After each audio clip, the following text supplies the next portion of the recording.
Dear student, आज के इस लेक्चर में मैं आपको पर्टिकुलर इंटीग्रल फाइंड करने का केस थर्ड बताऊंगा, यानी केस नंबर 3। इससे पहले हम दो केसेस पहले ही पढ़ चुके हैं। Number 1 for the exponential function e to the power ax plus b, और एक हम पढ़ चुके हैं ट्रिग्नोमेट्रिक फंक्शन के लिए, जिसमें हमने यूज किया था साइन ax प्लस बी या फिर कोसाइन ax प्लस बी। तो आज हम केस 3 की बात करेंगे। मान लीजिए f D y equal to Q, ये एक लीनियर डिफरेंशियल इक्वेशन है, और मान लीजिए Q क्या है हमारा, केस थर्ड में लिखने जा रहा हूं, और Q इज पोलिनोमियल फंक्शन। क्या है ये? Polynomial function of degree m,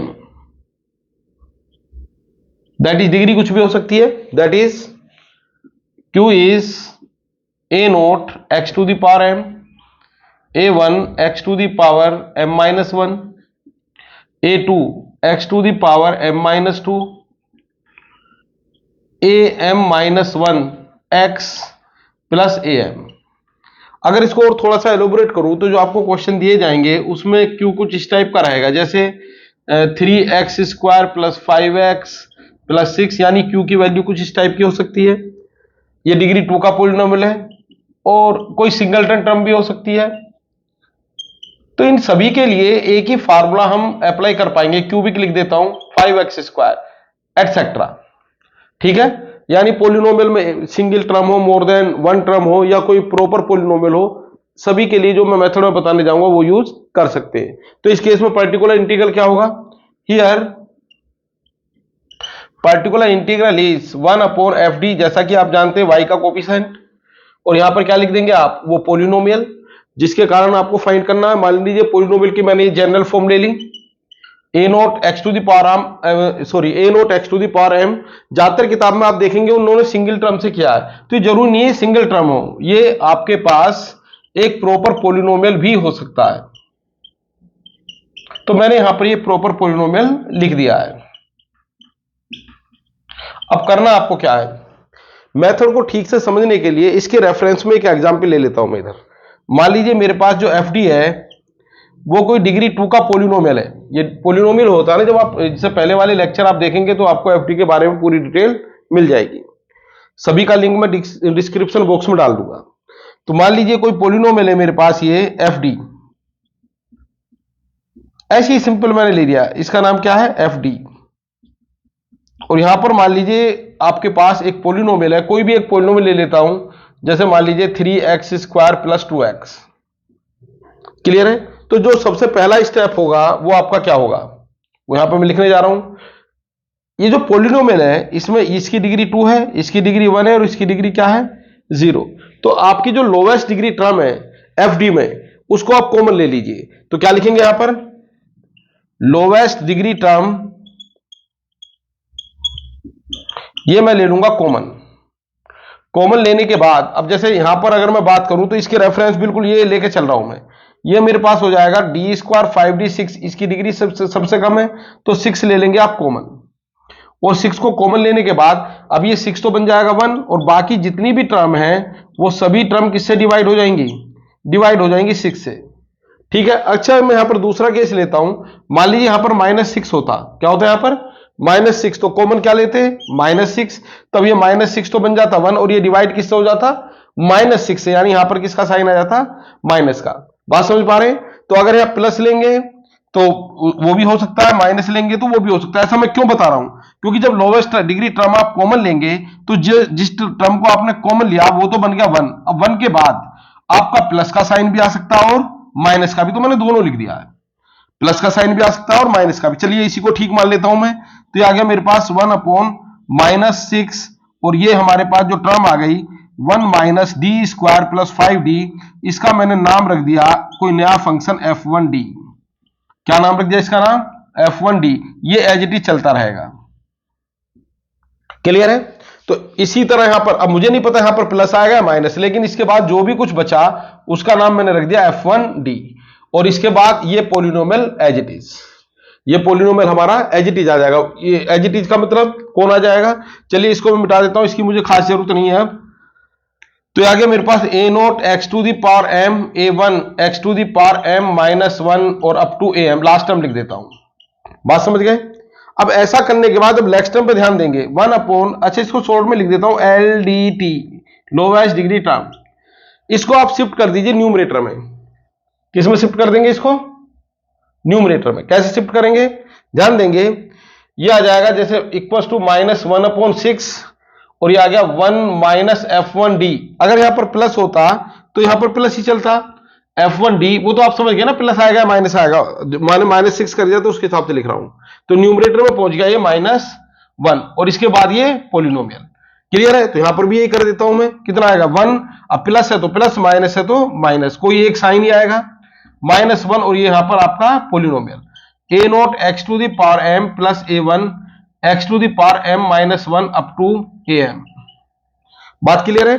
अब इसके बाद आपको क्या करना है, इसके बाद आपको इसमें अप्लाई कर देनी है क्या, बाइनोमियल थ्योरम। क्या अप्लाई कर देनी है? बाइनोमियल थ्योरम, एक्सपेंड कर दोगे यानी। ठीक है, तो यहां पर मैं क्या लिखने जा रहा हूं, expand it by using binomial theorem. Binomial theorem का यूज करेंगे यहां पर। बात समझ पा रहे हैं? और बाइनोमियल थ्योरम करने के बाद ये एक एक्सपेंशन आएगा, एंड देन इसके बाद हम इसको सोल्व कर देंगे। सोल्व करने से क्या मतलब होगा कि ये जो पोलिनोमियल है इसको ऑपरेट कर देंगे और डिफरेंशियल करते चले जाएंगे। अब ये डिफरेंशियल कैसे होगा, क्या करेंगे, उसके लिए एक क्वेश्चन मुझे करना पड़ेगा। फिलहाल एक बार मेथड को दोबारा बता देता हूं। सबसे पहले लिखेंगे one upon F D polynomial, फिर इस एफ डी में से जो लोवेस्ट डिग्री टर्म है उसको कॉमन लेंगे। जिस टर्म को कॉमन लेंगे वो प्लस आएगा, वो वन आएगा। वन के बाद या तो साइन प्लस का आएगा माइनस का आएगा, डिपेंड करेगा इसके साइन पर। तो one plus F one D या one minus F one D. इसके बाद इसको न्यूमरेटर में शिफ्ट कर देंगे विद पावर माइनस वन, और माइनस वन पावर के साथ इसको एक्सपेंड कर देंगे बाय यूजिंग बाइनोमियल थ्योरम। बात क्लियर है? चलिए बाइनोमियल थ्योरम का भी एक डायरेक्ट फार्मूला बता देता हूं, उसके बाद क्वेश्चन से आपको इस मेथड को समझा देंगे। तो पहले बाइनोमियल थ्योरम अगर आपको नहीं आती है अप्लाई करनी, तो प्लस वन और माइनस वन के लिए मैं डायरेक्ट फार्मूले बता रहा हूं, ज्यादा डिटेल में ना जाते हुए। उसके बाद एक न्यूमेरिकल प्रॉब्लम सोल्व करेंगे।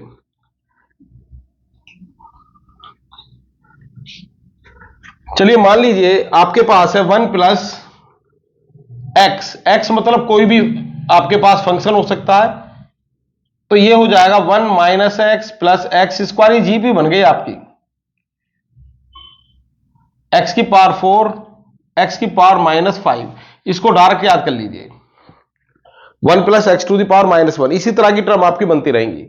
और अगर मान लीजिए यहां पर आपके पास क्या आ जाए, वन माइनस एक्स और पावर भी माइनस वन के साथ है, तो ये सभी टर्म आपकी प्लस में हो जाएंगी, ये भी जीपी बनेगी। वहां पर ज्योमेट्रिक रेशो माइनस एक्स था, यहां पर ज्योमेट्रिक रेशो प्लस एक्स है। बात क्लियर है? तो बड़ा आसान सा इनको याद करना।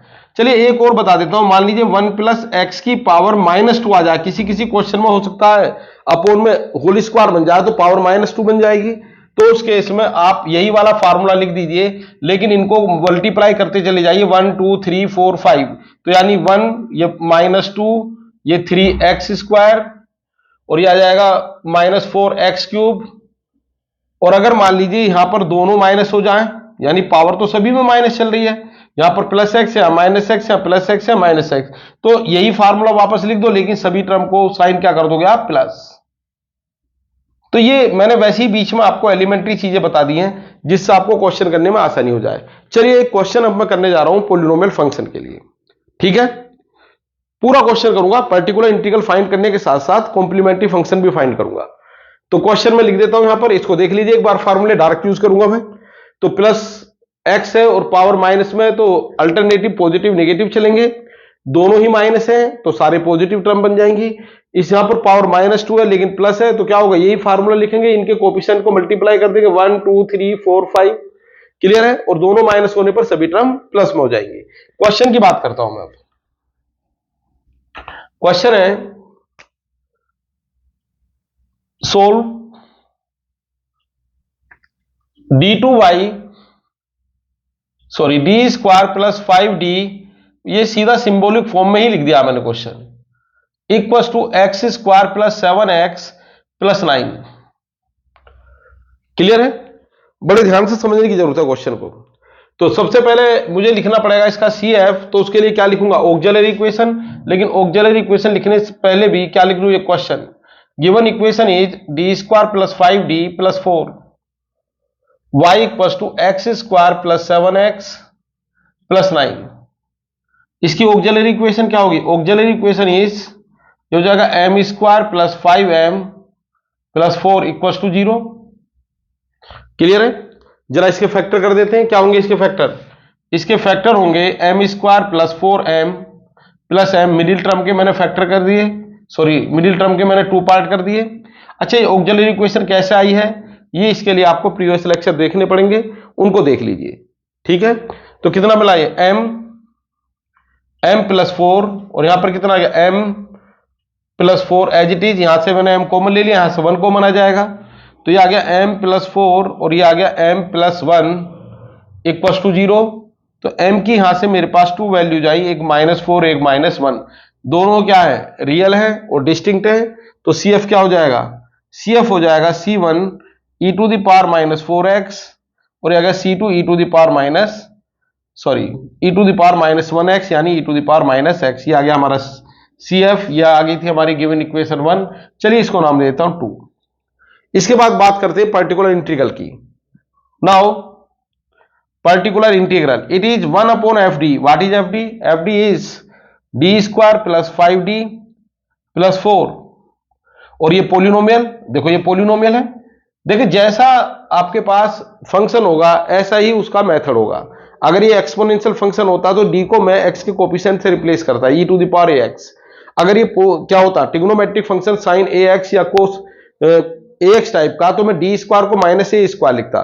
पोलिनोमियल है तो इसका एक तरीका मैंने अभी आपको बताया था, तो क्या था वो तरीका ये कहता था, इसमें d को आपको किसी से रिप्लेस नहीं करना है, इसमें से मुझे लोवेस्ट डिग्री टर्म को कॉमन लेना है। तो इसकी डिग्री 2 है, इसकी डिग्री 1 है और इसकी डिग्री क्या है 0, तो कॉमन ले लो 4 को, भाई इसी की डिग्री सबसे कम है। तो जैसे ही आपने इसको कॉमन लिया तो यहां पर तो आ गया 4, अब 4 की जगह तो बना 1, और बाकी टर्म क्या होगी हमारी, बाकी टर्म हमारी डिवाइड हो जाएंगी 4 से। ठीक है, और ये आ गया मेरे पास X square plus 7x plus 9। अब इसके बाद जो नेक्स्ट स्टेप मैंने बताया था वो क्या था, पर्टिकुलर इंटीग्रल, ये 1/4, ये तो एज इट इज रहेगा। ये जो फंक्शन है आपका ये 1 प्लस f1d, जिसको मैंने f1 कहा था, इसको न्यूमरेटर में सेट कर दीजिए, और जैसे आप इसको न्यूमरेटर में ले जाएंगे तो ये आपके पास क्या बन जाएगा, ये बन जाएगा पावर -1, और ये आ गया एक्स स्क्वायर प्लस, जैसा मेथड में बताया वर्किंग रूल में वही आप करते जाइए। क्लियर है? अब इसके बाद आप क्या करेंगे, इसमें बाइनोमियल लगा दीजिए।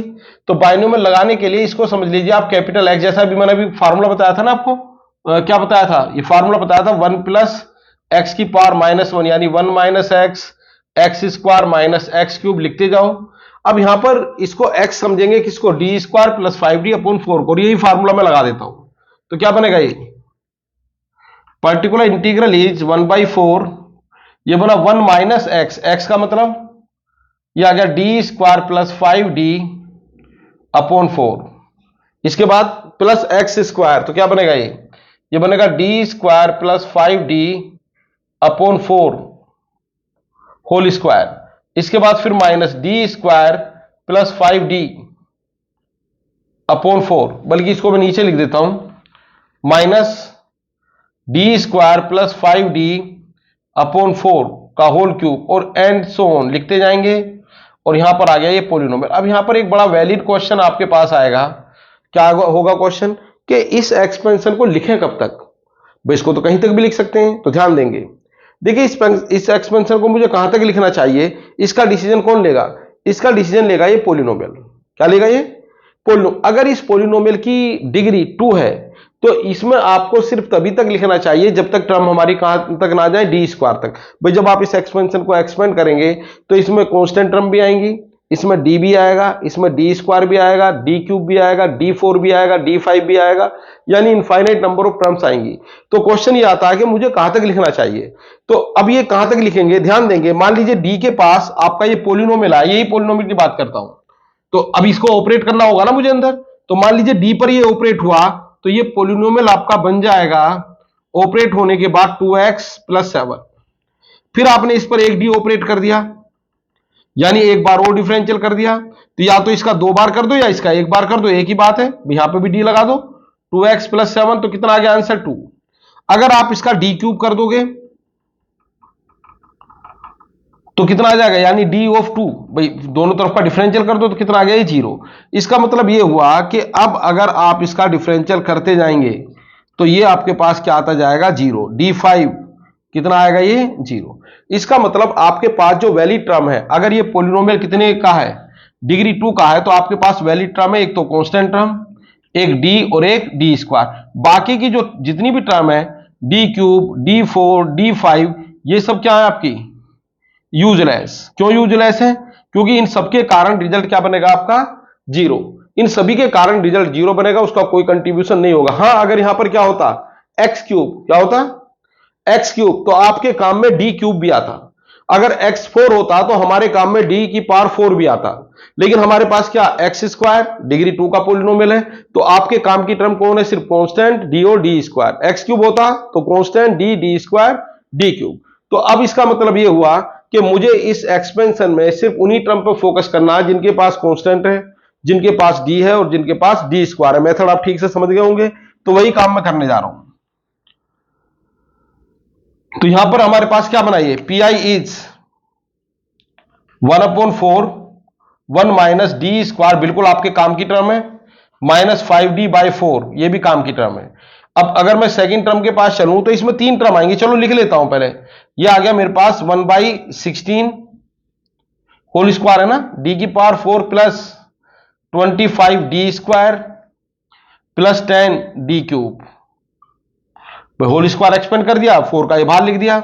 अच्छा, इसके बाद इस ब्रैकेट को सोल्व करने की मेरे ख्याल से कोई जरूरत नहीं है, क्योंकि इसमें पावर क्या आई, जैसे इसमें हमारे पास पावर आई, एक तो 4 आ गई, एक 2 आ गई और एक 3 आ गई। हालांकि इसमें ये और ये मेरे किसी काम की नहीं होंगी, डी की पावर, ठीक है, एक ही टर्म है। लेकिन अगर मैं इसको एक्सपेंड करूं तो क्या क्या आएगा, इसको अगर मैं एक्सपेंड करूं तो इसमें पावर आपकी क्यूब ही चाहिए, तो एक तो 6 आएगी, एक क्यूब आएगा, भाई इसकी पावर क्यूब, इसका क्यूब, फिर दोनों का मल्टीप्लाई यानी और इसका स्क्वायर, तो यानी 5 आएगी। तो इसका मतलब जितनी भी टर्म है उसके बाद और भी आएगी, मेरे पास 4 आएगी। तो जितनी भी टर्म है सभी की पावर क्या है, 2 से भी ज्यादा है, 2 भी नहीं है, तो कोई भी टर्म आपके काम की नहीं है। तो इसका मतलब ये हुआ कि आपको आगे सिर्फ लगा दो डॉट डॉट और ये लिख दो आप क्या, x² + 7x + 9। अभी ऑपरेट नहीं किया, इसमें से भी मैं अपने काम की टर्म ही उठाता हूं, सिर्फ पी आई 1/4, एक तो कांस्टेंट मेरे काम की है। इसके बाद मैं उठा लेता हूं इसमें से डी वाली टर्म, तो डी वाली तो एक ही टर्म है क्योंकि इस ब्रैकेट में तो है ही नहीं, -5d/4। इसके बाद मेरे काम की है डी स्क्वायर, तो डी स्क्वायर में कितना है, एक तो आ गया -1/4d स्क्वायर और एक आ गया ये 25/16 डी स्क्वायर। अब इसके बाद जितनी भी टर्म है उन सबको आप डॉट डॉट करके छोड़ दो, क्योंकि उनको लिखने का कोई भी लाभ नहीं है। क्योंकि अगर आप लिख भी देंगे तो जब ये फंक्शन ऑपरेट होगा, ये फंक्शन क्या, ये ऑपरेट होने वाला है। मैंने क्या कहा था, expand the this function by binomial theorem and then solve it. Solve it का मतलब ये है कि इसको मैं ऑपरेट कर दूंगा, पहले जाएगा 1 के पास, फिर जाएगा डी के साथ, फिर जाएगा डी स्क्वायर के साथ।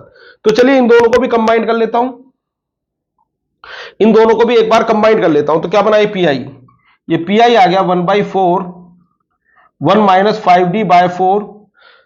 अच्छा, ये आ गया मेरे पास 4 का मल्टीप्लाई 4 से डिवाइड, तो ये भी 16 हो गया, तो ये आ गया +21/16 और ये आ गया डी स्क्वायर। चलिए अब अपनी कहानी को दोहराते हैं हम और इनको ऑपरेट करते हैं 1 बाई 1। यानी ये सबसे पहले ये पोलिनोमियल जाएगा 1 के पास। पहला क्वेश्चन है तो पूरा डिटेल में लिख देता हूं। अच्छा, सीएफ की मुझे जरूरत पड़ेगी बाद में फाइनल सॉल्यूशन लिखने में, तो मैं डायरेक्टली लिख दूंगा सीएफ + पी आई। तो इसको बस ध्यान रखना आप थोड़ा था, क्योंकि मेरा ज्यादा फोकस किस पर है, पर्टिकुलर इंटीग्रल। तो क्या बना particular integral, particular integral is 1/4। चलिए ऑपरेट कीजिए, 1 पर ऑपरेट किया तो ऐसी रहा, x square plus 7x plus 9। इसके बाद ये फंक्शन आ गया किसके पास, d के पास। तो d का मतलब तो डिफरेंशियल होता है एक बार, तो कितना आ गया x square plus 7x plus 9 कर देंगे डिफरेंशियल नेक्स्ट लाइन में। इसके बाद पहुंचा ये थर्ड के पास 21/16 और डी स्क्वायर का मतलब 2 टाइम डिफरेंशिएशन। अच्छा, इसके बाद अगर कोई टर्म में लिखता भी इसमें डॉट डॉट ना लगाकर, तो नेक्स्ट टर्म आती कौन सी, डी क्यूब, उसके बाद आता d4। अब आपको पता है कि इस फंक्शन, ये जो पोलिनोमियल है ये तो है डिग्री 2 का, और डिफरेंशियल आप अगर इसका 3 टाइम करेंगे 4 टाइम करेंगे तो क्या बन जाएगा, 0, यानी 100%। After that every term will be 0। बस इनको सोल्व कर लीजिए। तो क्या बना, P I is 1/4, it is x square plus 7x plus 9 minus 5/4, और ये आ गया मेरे पास एक्स स्क्वायर का कितना हो गया 2x, और 7x से मिला 7, 9 का हो गया 0। इसके बाद ये बना 21/16। इसके बाद फिर डिफरेंशियल करो, या तो इसी का 2 बार कर दो, या सिंपल सी बात है इसका 1 बार कर दो, एक ही बात है, 1 बार तो हो चुका है ना। तो कितना आएगा, सिर्फ 2, 7 का कितना हो गया 0, और ये यहां से खत्म हो गया। तो पी आई आ गया मेरे पास 1/4। थोड़ा सा और इसको सिंपलेस्ट फॉर्म में लिख लेता हूं, यह आ गया x square plus 7x plus 9 minus 10, बल्कि 5/2 ही आ गया, 5/2x। थोड़ी सी कैलकुलेशन कर लेंगे, 2 से 2 कैंसिल, और ये कितना आ गया माइनस, ये आ गया 35/4, और यहां पर कितना आ गया प्लस 21/8। क्लियर है, कैलकुलेशन को ध्यान से देख लेना। 1/4 कितना आएगा, ये एक्स स्क्वायर, इन दोनों को जरा सोल्व करो तो कितना आ गया, ये आ गया 7, और ये माइनस 5/2 यानी 14 माइनस 5, 14 में से 5 गया तो ये आ गया 9/2। बाकी आप चेक कर लीजिएगा, ठीक है। इसके बाद ये कैलकुलेशन हम करेंगे इसका, तो कितना आ गया, ये है 9 माइनस 35/4, और प्लस कितना है 21/8। 8 ले लो एलसीएम, तो कितना आएगा, ये आ गया मेरे पास 72, 8 9 जा 72, और ये आ गया -4 यानी 70, और ये 2 टाइम्स ही गया ना, और यहां पर ये कितना आ गया 21। तो यानी कुल मिलाकर ये बचा मेरे पास 2, और ये आ गया 2 + 21, तो ये आ गया 23/8। बाकी एक बार कैलकुलेशन आप चेक कर लीजिए, ठीक है। तो 9 माइनस 35/4, और ये आ गया 21/8। क्लियर है। तो अब इसके बाद ये हमारा क्या बना, P I. Hence complete solution क्या हो गया, कंप्लीट सॉल्यूशन इज, ये बना मेरे पास y = CF + PI। अब CF क्या है वो पहले मैं लिख चुका हूं, तो बस दोनों की वैल्यू यहां पर पुट कर दीजिए, यही आपका रिजल्ट है।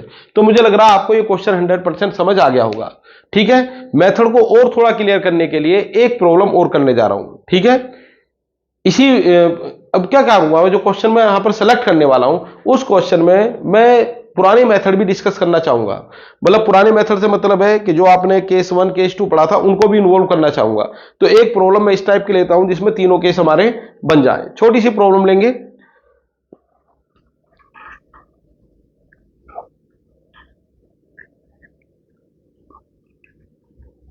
क्वेश्चन आपको ज्यादा भी कराए जा सकते हैं, लेकिन प्रॉब्लम यह कि लेक्चर बहुत लेंथी हो जाएगा। तो आप अपनी बुक से प्रैक्टिस करें, जो भी आपके पास बुक है उससे आप क्वेश्चन की प्रैक्टिस करते रहिए। मेथड यहां समझिए और प्रैक्टिस अपनी बुक से कीजिए, या जो क्वेश्चन बैंक असाइनमेंट आपको दिए जाते हैं उनका यूज कीजिए। क्वेश्चन है सोल्व, एक नई प्रॉब्लम में लिखने जा रहा हूं यहां पर, solve d2y/dx² plus y = x³ plus e⁻²x, और ये मैंने लिख दिया यहां पर cos हाइपरबोलिक x, या चलिए cos 2x, ठीक है। ये प्रॉब्लम मैंने ले ली cos 2x। 3 फंक्शन इसमें मैंने यूज किए हैं। सॉल्यूशन में सबसे पहले क्या लिखेंगे, गिवन डिफरेंशियल इक्वेशन। जैसा कि आप जानते हैं क्या हो जाएगी गिवन डिफरेंशियल इक्वेशन, ये हो जाएगी d2y/dx² plus y x³ plus e⁻²x, और ये आ गया कोसाइन 2x। सिंबॉलिक फॉर्म क्या होगी इसकी, और ये बना d² + 1 y = x³ plus e⁻²x, और ये आ गया cos 2x। चलिए इसको नाम दे दिया मैंने 1। अब इसके बाद क्या लिखेंगे आप, इसकी ऑक्सिलरी इक्वेशन। ऑक्सिलरी इक्वेशन लिखने के लिए क्या करेंगे, ये जो आपका y का कोफिशिएंट है जिसको हम क्या बोलते हैं एफ डी, इसी में d को m लिख देंगे, तो क्या बनेगी ऑक्सिलरी इक्वेशन। देखिए इस लेक्चर को देखने से पहले आपको, इससे पहले जितने भी लेक्चर मैंने अपलोड किए सभी देखने पड़ेंगे। ऑक्सिलरी इक्वेशन क्या होगी, m square plus 1 equal to 0। बात क्लियर है, m square plus 1 equal to 0। इसको फर्दर सोल्व किया तो कितना आ गया, एम स्क्वायर माइनस 1 यानी आई स्क्वायर, और m आ गया मेरे पास प्लस माइनस आयोटा, यानी m बना 0 प्लस आयोटा और 0 माइनस आयोटा। क्लियर है, तो इसका CF क्या होगा।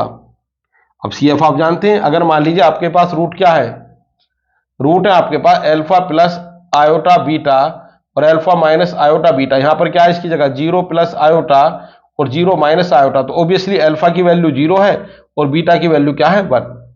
क्लियर है, तो क्या होगा रूट, तो रूट किस तरह लिखते हैं आप भाई, जो आप अपना कॉम्प्लेक्स रूट के लिए क्या लिखते थे आप लिखते थे E to the power alpha X C1 cosine beta X, और क्या लिखते थे C2 साइन बीटा एक्स, उसी पे आ रहा हूं। तो कितना हो गया यहां पर, ये CF हो गया ई टू द पावर 0x, क्योंकि अल्फा की जगह तो 0 है, और ये कितना आ गया C1 कोस बीटा यानी 1 इंटू एक्स, और कितना आ गया C2 साइन 1 इंटू एक्स। थोड़ा सा इसको सिंपलेस्ट फॉर्म में लिख देता हूं, ये तो समझाने के लिए लिखा था, तो ये आ गया C1 कोस एक्स और ये कितना आ गया C2 साइन एक्स। तो ये रिजल्ट मेरे पास आ गया। बात क्लियर है, तो ये आ गया मेरे पास CF। चलिए अब बात करते हैं हम किसकी, पर्टिकुलर इंटीग्रल। तो क्या है particular integral, now particular integral is PI is 1 upon d square plus 1, यहां पर कितना आ गया, यहां पर था ये एक्स क्यूब, ये ना function cube, x cube plus e to the power 2x plus cosine 2x।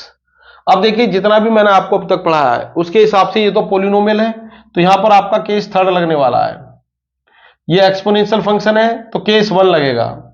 ये आपका ट्रिग्नोमेट्रिक फंक्शन है साइन कोसाइन की फॉर्म के लिए केस 2 लगेगा। तो इसका मतलब ये हुआ आज का लेक्चर भी यूज होगा और आज से पहले जो 2 लेक्चर आपको दिए गए हैं वो भी इसमें यूज होने वाले हैं। तो इसके 3 केस बना लेता हूं मैं अलग अलग। तो मैंने क्या लिखा इसको, मैंने इसको समझा 1 अपॉन डी स्क्वायर प्लस 1, ध्यान देंगे ये आ गया x cube, 1 upon d square plus 1 e to the power 2x, और ये आ गया 1 अपॉन डी स्क्वायर प्लस 1। आप चाहो तो डायरेक्ट इसको एक ही लाइन में भी कर सकते हो, लेकिन मेथड को ठीक से समझने के लिए मैंने इनको नाम दे दिया P1 P2 P3 और इसको नाम दिया मैंने 2।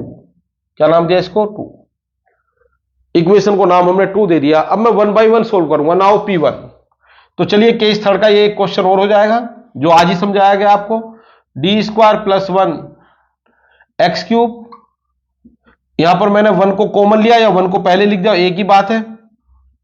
एक्स क्यूब अगर लोवेस्ट डिग्री टर्म को कॉमन ले भी लोगे तो 1 ही तो है, तो बाहर लिखेंगे तो ये 1 प्लस डी स्क्वायर बन जाएगा, कोई चेंज इसमें नहीं हुआ।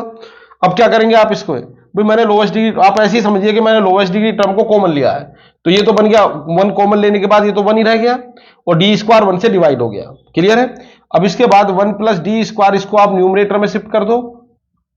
कहां शिफ्ट कर दिया इसको, न्यूमरेटर में।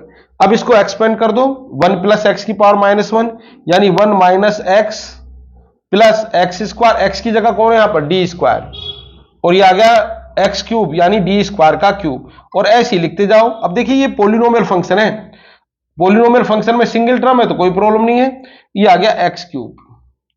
क्लियर है, लेकिन अब एक्स क्यूब डिसाइड करेगा कि इस एक्सपेंशन को मुझे कहां तक लिखना है। अब आप बताइए इसमें मेरे पास जो टर्म मेरे काम की टर्म है वो कौन कौन सी होंगी जो यूज में आएंगी। एक तो कांस्टेंट आएगा, एक डी आ सकता है, डी स्क्वायर, डी क्यूब, अच्छा D4 D5, ये सब इसका डिफरेंशियल क्या कर देंगे 0, तो ये मेरे लिए क्या है यूजलेस। तो इस एक्सपेंशन को मुझे तब तक लिखना चाहिए जब तक मेरे पास constant D square, D cube है। D4 D5 D6 ये सब यूजलेस है, तो मैं इसी तरह लिखता हूं इसको। तो पहली टर्म क्या है मेरे पास, पहली टर्म में मेरे पास 1 माइनस डी स्क्वायर, चलिए ये भी बेकार ही रही मेरे लिए, अब डी की पावर 4 फिर भी मैंने लिख दिया, कोई प्रॉब्लम नहीं है, एक्स क्यूब। तो मेरे काम आएगा 1 और ये डी स्क्वायर, बाकी सब 0 कर देंगे, तो कितना बना ये x cube minus D square x cube, और इसके बाद 100% क्या बन जाएंगी टर्म्स, जीरो। बात समझ पा रहे हैं? तो ये लेफ्ट में आ जाता हूं मैं।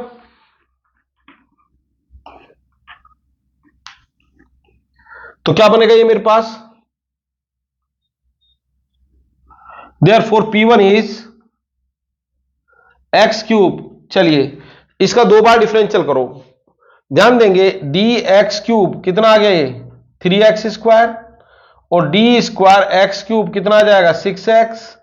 इसके बाद डी क्यूब एक्स क्यूब है नहीं मेरे पास तो वो हो जाता 6, और डी 4x क्यूब कितना हो जाएगा ये 0, और इसके बाद ये सब क्या बनता जाएगा 0। इसका मतलब भाई डी क्यूब तो आपके पास है ही नहीं, इसके पास d4 है, तो इसका मतलब ये तो हो गया इसके बाद वाली टर्म तो 100% जीरो।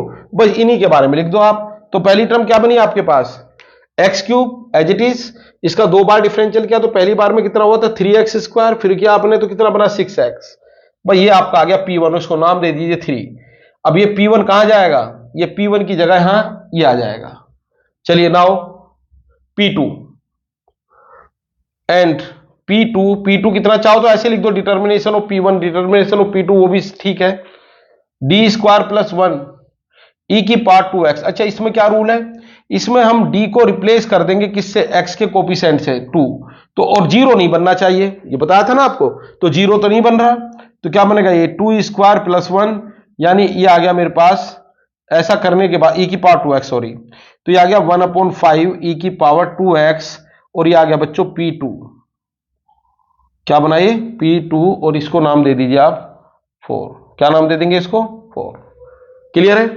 इसके बाद नेक्स्ट ऑल्सो P3 कितना होगा, P3 is 1/d square plus 1,